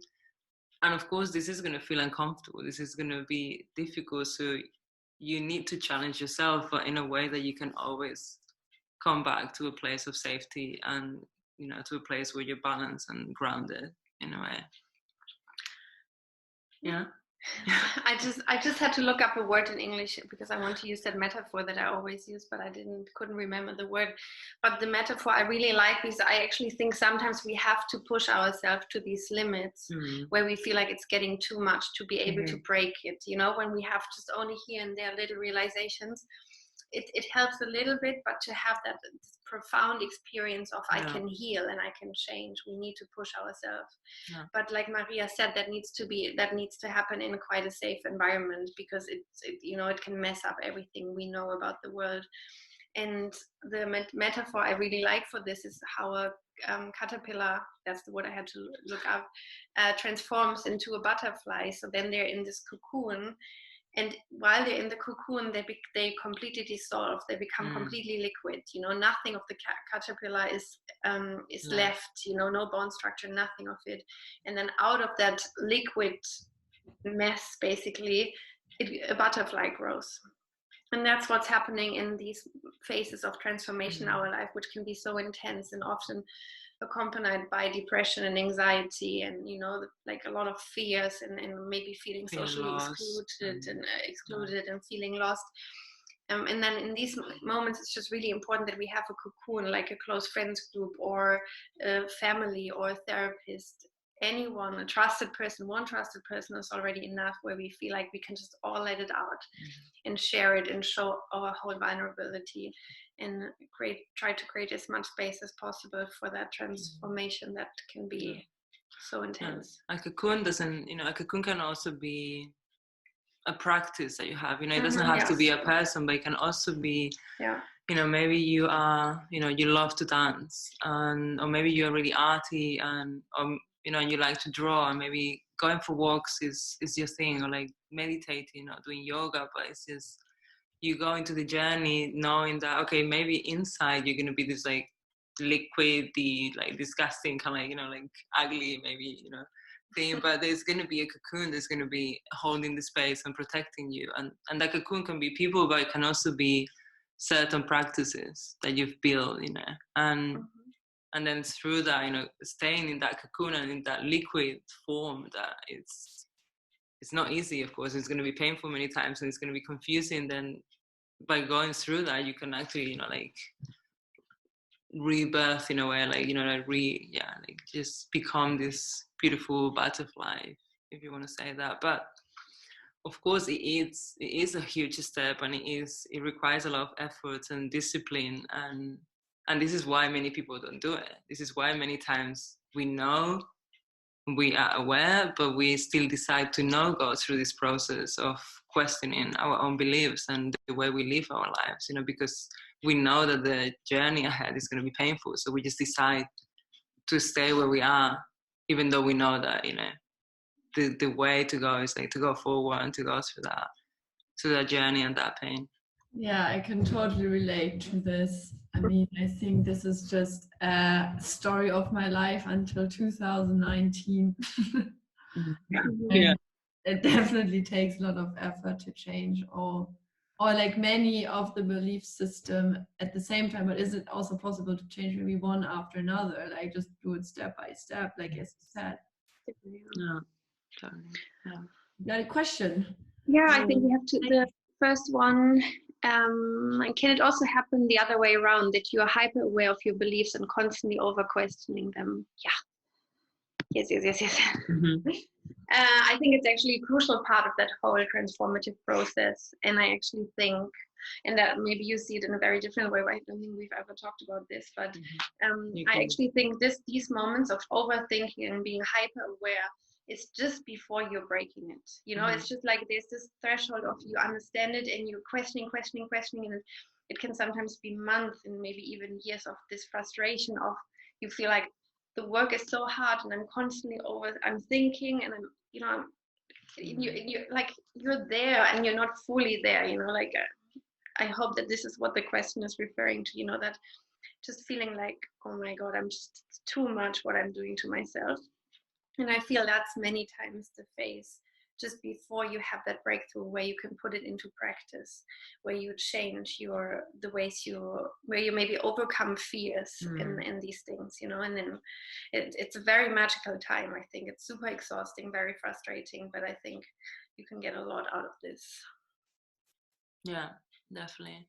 I think, as you know, what Leni is saying, I think is a state in between. You know, you've questioned everything, but of course you still haven't formed the beliefs, you know, like the new beliefs in a way. You still haven't adapted the old ones, so you're just questioning them and questioning yourself, and that of course many times feels like, you know, for many people it's like you feel really stuck because you question so much that you don't really act. You don't want to act because you just want to, you know, make sure of what you're doing before, and it's so confusing. But I always feel like it is it's a step before you actually break through and before these new beliefs, you know, become a bit stronger and they become, again, like you have more time to practice them and you have more time for them to become your reality in a way.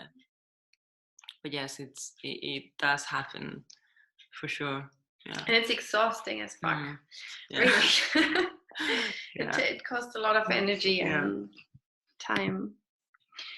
The other question, I can read it out loud. For the meeting scenario, embarrassment is a strong emotion for me, but what for me is more strong is the idea that others think of me as embarrassing.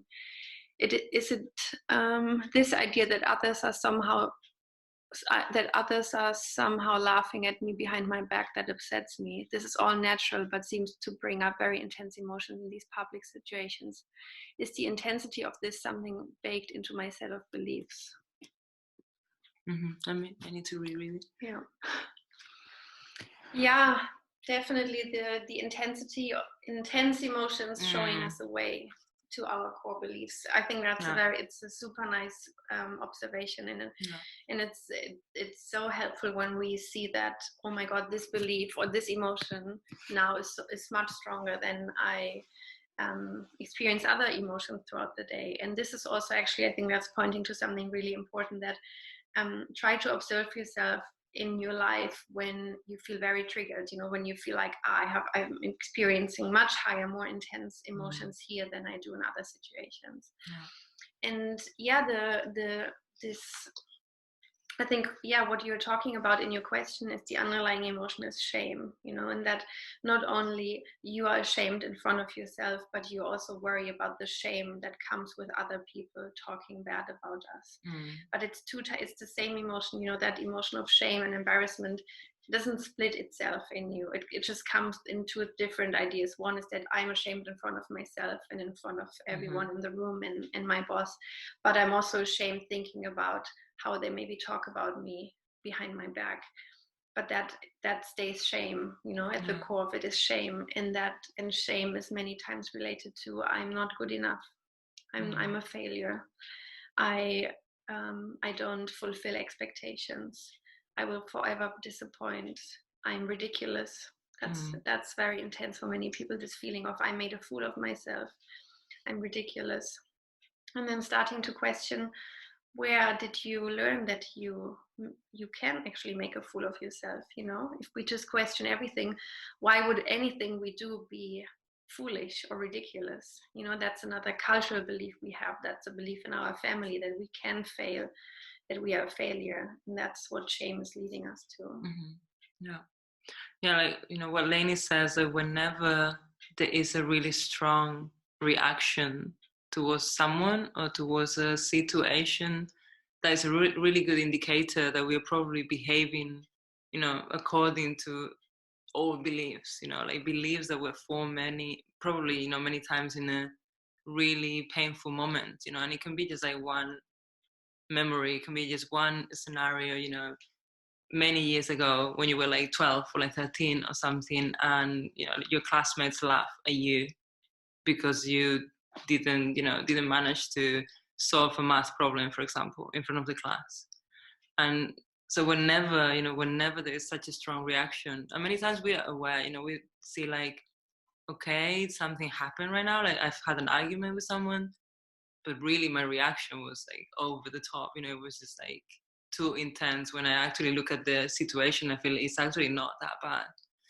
So this is an indicator, and it tells us like you're not reacting to this one situation that's present now. You're reacting to something that happened in your past, and you're reacting to an old belief and that feeling of yourself of thinking I'm ridiculous, I'm maybe a fool, I'm always going to disappoint. So it's whenever there's a strong reaction, you have the content, it's a really good indicator to keep following and to ask more questions, and see where it comes from.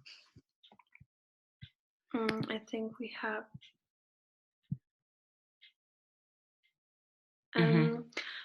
I have also a question. I haven't had a real dad figure in my life and grew up very fastly. Nowadays, I'm feeling more attracted to older men instead of men in my age. Is there any correlation? If this is not the right place for this question, just ignore it. Thank you. No, that's the perfect place. That's exactly the right place.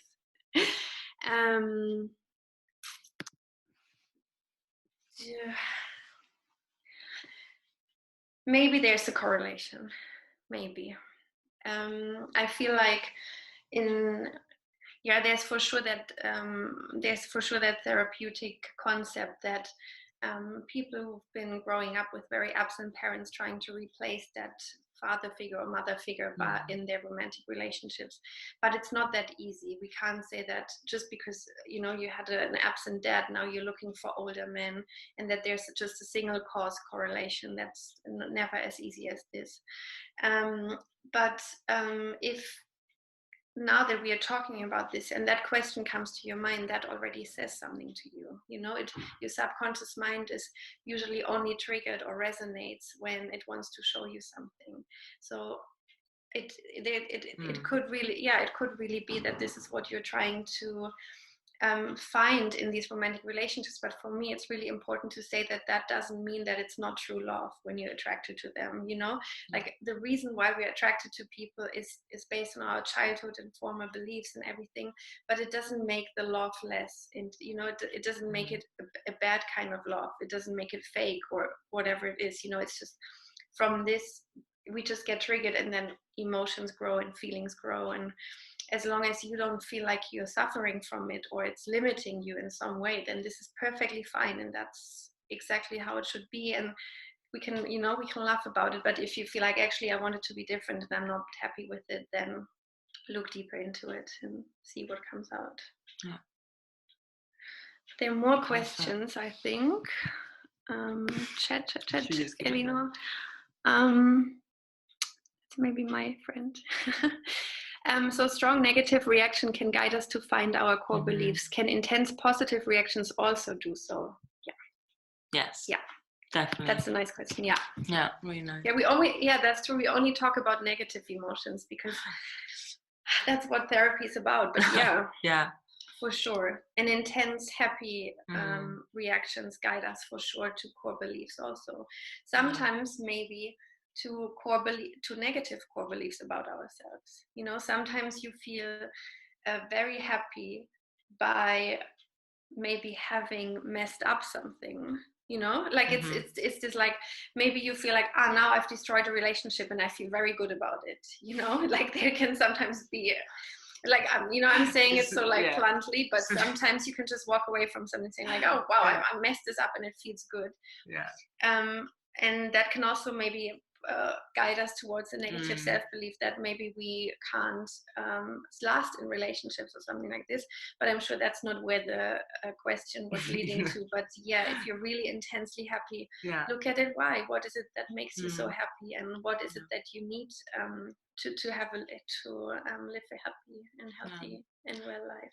Yeah, definitely. Like I think earlier I mentioned that even one negative situation, only one situation can already create a belief that's going to stay with us. Like the same goes for positive memories. You know, maybe, you know, for some people it's just, you know, one day you were sick, for example, and then your grandma made you this soup, and forever since, this specific soup that she made, you know, whenever you have it somewhere, it's always gonna bring that feeling of being taken care of. And tomato soup for me immediately. The memory is coming for sure. You know, being taken care of, being looking after, and it's gonna be, so it's like, yeah, it can happen both ways. And it can, you know, as Leni said, it can be really twisted, but it can also just be simple and be beautiful. Yeah, and beautiful. And sometimes, you know, it's like, if that happens, you can also do this like exercise and explore where it comes from, because maybe, you know, there are things that you might have forgotten. You know, maybe she loves tomato soup, but she doesn't remember this moment, you know, when this thing happened, you know. And it's like, maybe if you explore some more, you will actually remember this beautiful experience with grandma or granddad, or like with your dad or mom or whoever, like, who is like, you know, telling you that you're safe and loved and cared for in a way. So, and when you find out about this, you can nourish it in your life, and you can go after it, you know, as much as we don't want to go after the negative core beliefs, as much we want to go after the positive things and find them more in our lives. Yeah, I think it happens many times when we are grown-ups, and then all of a sudden we do something that, you know, we find like hilarious and like super fun, and then we realize, oh, I used to do this a lot when I was a kid, and I just stopped doing it somehow, and then it just, you know, comes back into our lives. And this is also, you know, showing you like you enjoy doing this, and you can nourish it, you can do it more often, you can see ways of how you can bring more of this into your life in a way. So yeah, positive emotions and positive reactions are also to be followed and taken into account. We have one that's, I think it's not a question, it's a comment, but really important. In reaction to scenario 1, the dinner, having no explanation was more important than the person not attending the dinner. Not having an explanation doesn't give you the chance to have a reaction, but it could be seen as just a rejection.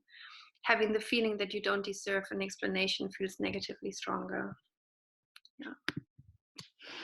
Yeah, that's the really important part about this, about that scenario is, you know, yeah, sometimes in relationships, or like when we've built stronger bonds with people, then we can just ask like, you know, maybe we can even step into our vulnerability with people and say, now I feel rejected, could you maybe just give me a brief explanation why you're not coming?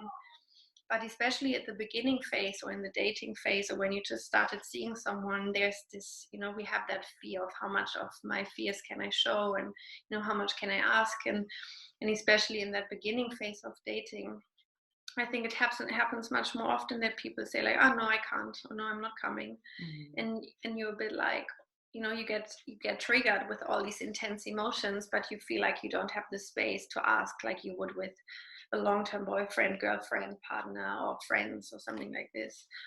And it's important to realize that you feel triggered by the word no, you know, that you feel triggered by just a negative reaction, and that for you it's important to have an explanation, and, you know, you need to get a more complex understanding of what's happening. And then when you've found this out about yourself, you can start communicating this to people, and you can be more honest and upfront about your needs and how you feel. Totally, yeah. I mean, the need of an explanation is already, because that no, even if slightly, you know, it activated us somehow. So this is why you're like, okay, give me an explanation at least. And many times is what Lane says, like, we don't dare asking for that explanation, because we think, oh, they're gonna feel I'm too needy, or I'm gonna show that I care too much, and this is gonna, you know, drive them away.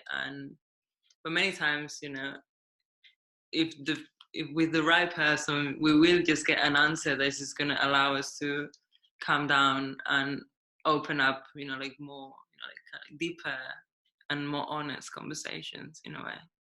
I guess that what you just said is really important when it comes to core beliefs, that you know, these ideas that we feel like if I'm needy, the other person will leave. If I have too much interest, the other person will leave. That's cultural concepts that we live in. That's concepts that we created in childhood, saying, you know, we have all these, like you were talking about earlier, rom-coms, you know, don't call him at least until 3 days after the date. Don't show too much affection. Don't say this, don't they say that. You know, there's no objective truth which says this is a successful recipe for a successful relationship.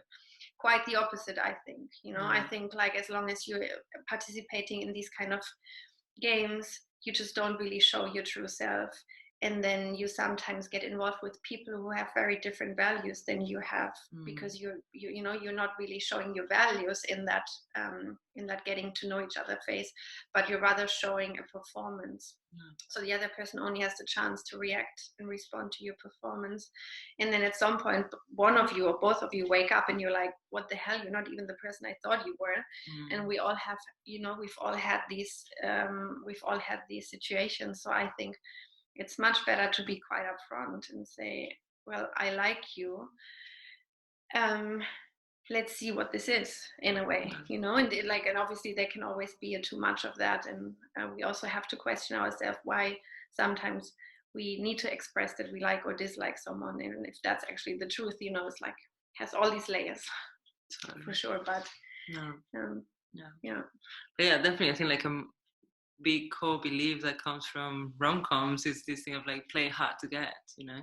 It's like always play the game, always, you know, keep it interesting and not really like show, you know, what you actually, or like how much you actually like this person, because if you play hard to get, you will actually manage to, you know, conquer, like to get this person to fall in love with you. And it's like, okay, how long can you play hard to get? Like, are you going to play hard to get like for the rest of, you know, of your life? It's like, that is like quite energy, you know, consuming in a way.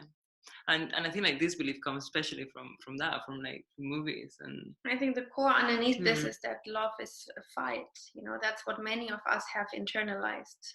That true love means fighting, and that you have to fight for it in different ways. And I do think that's true. It is work. When it is work. It's not a fight, but it is work, you know, and it's a constant work. And I think love is actually a decision that you make, and it's not so much a feeling, because as we all know, the feeling just comes and goes and comes and goes. And I think actually loving someone is a decision, which is I'm trying to sit down and listen to your experience, and I'm trying to open up a space in myself that's big enough for your experience, so that I can create empathy in me and an understanding that we have different experiences, but still stay by your side. And that's not necessarily a fight, that's work. That's work. But, I think that's it. No more questions? I think that's it. Yeah. Nice, thanks.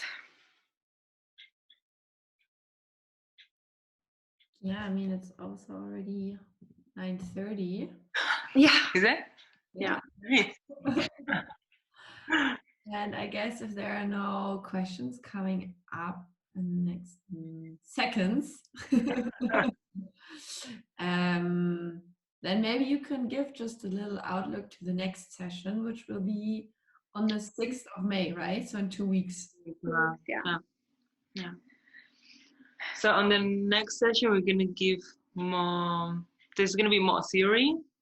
Also, you know, of course, related to beliefs, but we're going to... not more than today, actually. Maybe not more than today. Okay, we're going to give some theory, and then we'll also, I think it's going to stay always interactive. So we'll do some exercises too, and then again, open the discussion and the questions. But the theory that we're going to talk about is attachment theory.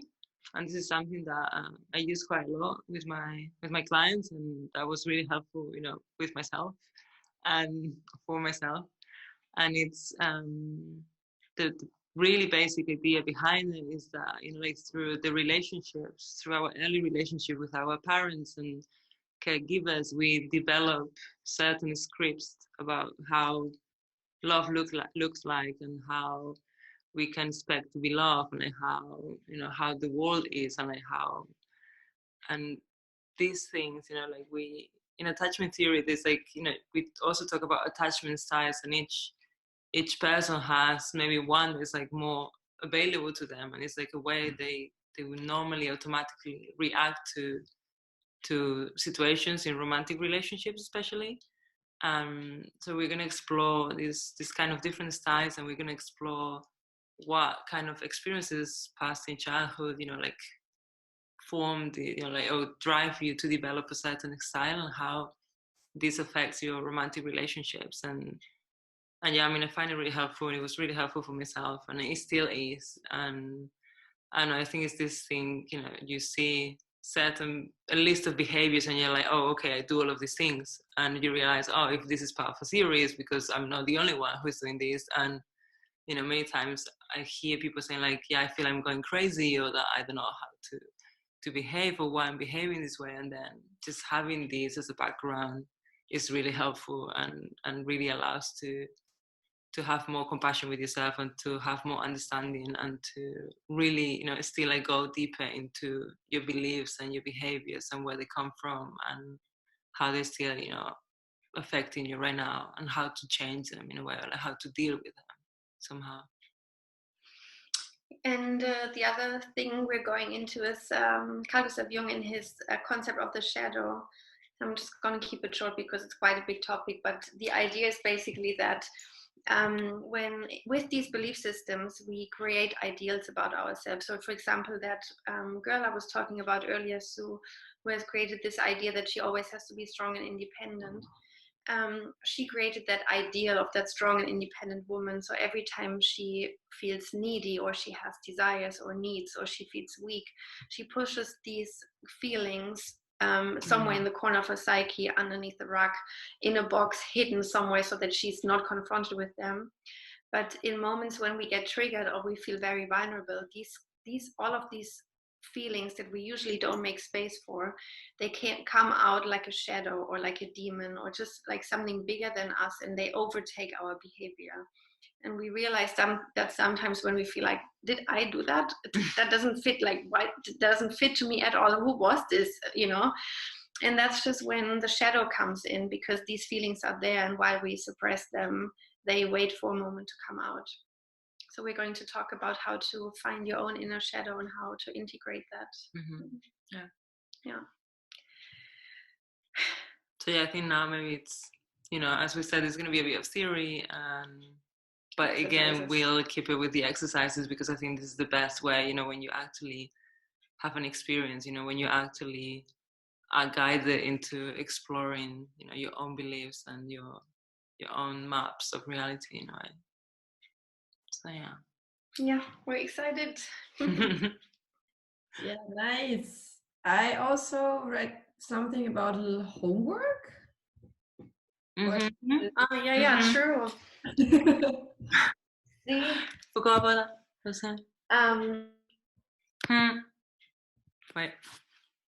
I should just give it. Yeah, the homework. Oh no, we have another question. No, it's not a question. On a side note. Someone on the side note. Thanks, perfect. You. For anybody who's not into biology. Thanks.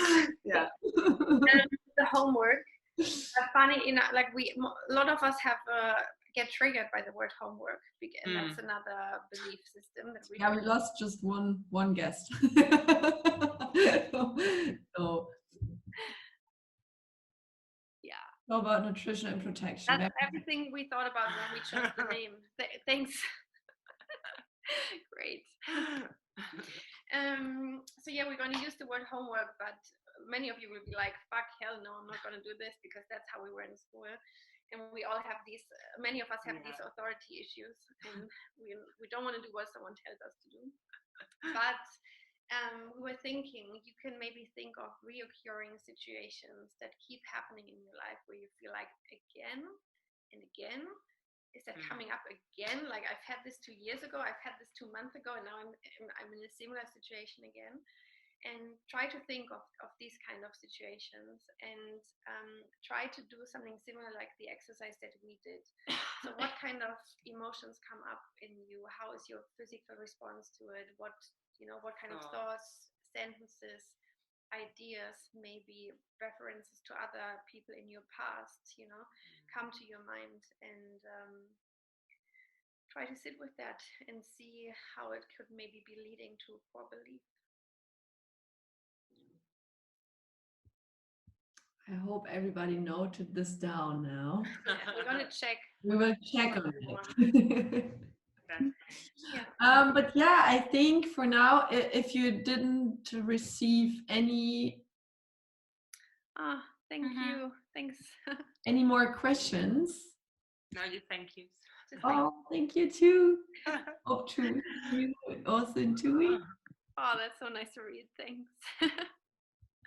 Yeah, we will for sure give you marks for the homework. Yeah. We're going to talk about the good girl, good boy core beliefs next time for sure. Yeah. Yeah. Okay. Thanks, everyone. Thanks. We'll see you in a couple of weeks. Yeah. Hopefully. Yeah, see you then in 2 weeks. Yeah. Perfect.